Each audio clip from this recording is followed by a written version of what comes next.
වණක්කම් අද අපි ඉගෙන ගන්නවා ව්‍යංජන අකුරු හල් කරන විදිහ. ව්‍යංජන අකුරු ටික හල් කරන විදිහ අද වීඩියෝ එකෙන් ඉගෙන ගන්නේ. එහෙනම් අපි බලමු. පළවෙනි අකුර කානා. ඒක ලියන විදිය මම දෙවෙනි වීඩියෝ එකෙන් අරන් ආවා. ওই විදිහට අකුරු ලිව්වා. අකුරේ උඩ හරි මැද. අකුරේ උඩ හරි මැද පැහැදිලි තිතක් තැබීම තමයි දෙමළ භාෂාවේ හල් කිරීම. එතකොට මේ තබන තිත මෙහෙ තියන්න බෑ. මෙහෙ තියන්න බෑ. ඒවා වැරදි. එහෙම කරන්නේ නෑ. එතකොට අපි ඒක කරන්නේ අකුරේ උඩ හරි මැද තිතක් තැබීමෙන් තමයි ඒ හල් කිරීම සිද්ධ කරන්නේ. ඔන්න අපි දෙවෙනි අකුර ලියමු. ගානා. ඒක හල් කරාට පස්සේ ලියවෙන විදිහත් මම කියලා දෙනවා. අකුරේ උඩ හරි මැද තිතක් තබනවා. එතකොට මේකට උච්චාරණ තුනක් තියෙනවා කියලා කිව්වා මම. කයන්න, ගයන්න සහ හයන්න කියලා. ඔන්න ওই විදිහට. ඊට පස්සේ මේ අකුර ං කියලා කියවෙනවා. ගන්න කියලා තමයි කියවෙන්නේ. ඊට පස්සේ ස අකුර. ඔන්න විදිහට ලිව්වා. අකුරේ උඩ හරි මැද තිතක් තබනවා. එතකොට මේ අකුර සහ උච්චකර වෙනුවට තියෙන අකුර. ඊට පස්සේ ඥාන. ඒක ලියන්නේ මේ විදිහට.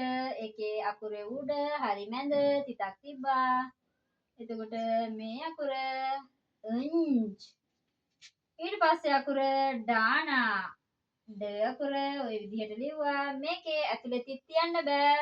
මේකේ මෙන්න මේ ගාන විතර කොටසක තමයි හල් කරන්න පුළුවන්. එතකොට ඒ අකුර උඩ් වෙන්නත් පුළුවන්, උඩ් වෙන්නත් පුළුවන්.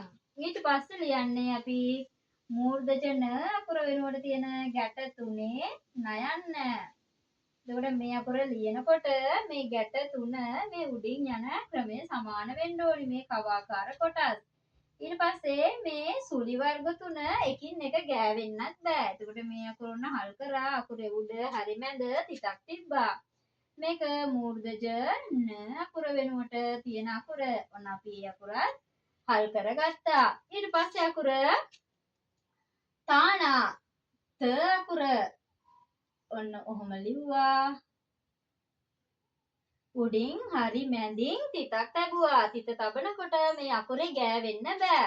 එතකොට මේකටත් උච්චාරණ දෙකක් තියෙනවා. උත් සහ උත් කියලා. ඊට පස්සේ අකුර අපි ලියනවා න අකුර. ඒක ලියන්නේ ඔන්න ඔහොම. ඒකත් ඔන්න අපි හල් කරා. මේක උන්නන්නා. මේක උන් අකුර. ඒකත් අපි හල් කරා.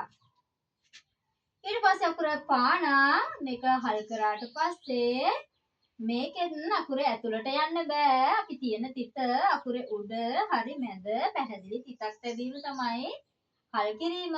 ඒකට උප් සහ උප් කියන ශබ්ද දෙකම එනවා මේ අකුරෙන්. ඊට පස්සේ අකුර උම්මන්නා. ඔහොම ලියවා. හරි මැදින් තිතක් තැබ්බා. ඒක උම්මන්නා.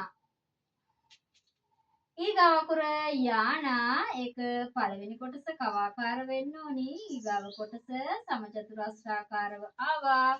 අකුරේ උඩ හරි මැද තිතක් තිබ්බා. ඒක උයන්නා. අල් යයන්න. ඊගාව අකුර රානා. ඔහොම ගත්තා. ඔය විදිහට ගත්තා. මේ ඉරි දෙක සමානයි කියලා මම දෙවෙනි වීඩියෝ එකෙත් කියලා දුන්නා. මේ ඇල ඉරක් ගැනීම තමයි රානා. ඊට පස්සේ ඔන්න ඔය අකුරත් හල් කරා. එතකොට ශබ්දය උර්. ඊගාව අකුර ලානා. ඒ අකුර ලියන්නේ ඔන්න ඔහොම බිඳුවක් ගත්තා. ඔය විදිහට ගත්තා. මෙතනින් ඔහොම නතර කරා. මේකේ අකුරේ උඩ හරි මැද තිතක් තියෙනවා. මේක උල්ලන්නා. ඊට පස්සේ ව අකුර වානා. ඔන්න ඔහොම ගත්තා. ඔහොම ඉරක් ගත්තා. මේක ඔහොම ඉරක් ගෙහුවා. ඔන්න අකුර උඩ හරි මැද තිතක් තිබ්බා. මේක උව්වන්නා. ඊගාව අකුර ලනා. ලා. ඒක කාල්ලානා. මේ අකුරත් අපි හල් කරා. එතකොට අපිට මේ අකුරයි දෙකම මේ අකුර වෙනුවෙන් පාවිච්චි කරන්න පුළුවන්. ඊට පස්සේ මවුලහර උල්ලන්න. මවුලහර උල්ලන්න ලියන්නේ ඔන්න ඔහම අකුරේ උඩ හරි මැද ටිකක් තිබ්බා ඒක සංඥක අල්ලා යන්න. ඊට පස්සේ ලියන අකුර හරිම විශේෂයි. ඒ හේතුව දෙමළ භාෂාවේ රයන වර්ග දෙකක් තියෙනවා. මේ ලියලා තියෙන්නේ පොඩි රයන්න සින්නරාණා. මේ ලියන්නේ මම පෙරිය රාණා. මේකත් හල් කරනවා. නමුත් මේක හල් වෙන අවස්ථාවේ ශබ්දය වෙන්නේ නැහැ. ඒක මෙන්න මේ ශබ්දය තමයි ගන්නෙ. ශබ්ද ගන්නවා. මේක හොඳින් මතක තියාගන්න ඕනි. රයන වර්ග දෙකේ පෙරිය රාණා හල් වෙන අවස්ථාවේ ශබ්ද ගන්නවා. ශබ්ද නෙවෙයි. අවසාන අකුර ගැට දෙකේ නයන්න. ඒක අපි ලියන්නේ ඔන්න ඔහොම. අකුරේ උඩ හරි මැද තිතක් තිබ්බා. ඔන්න අපි අකුරු ටිකත් හල් කරලා ඉවරයි. එහෙනම් අපි ඊළඟ වීඩියෝ එකෙන් හමු වෙමු. හැමෝටම සුබ දවසක්.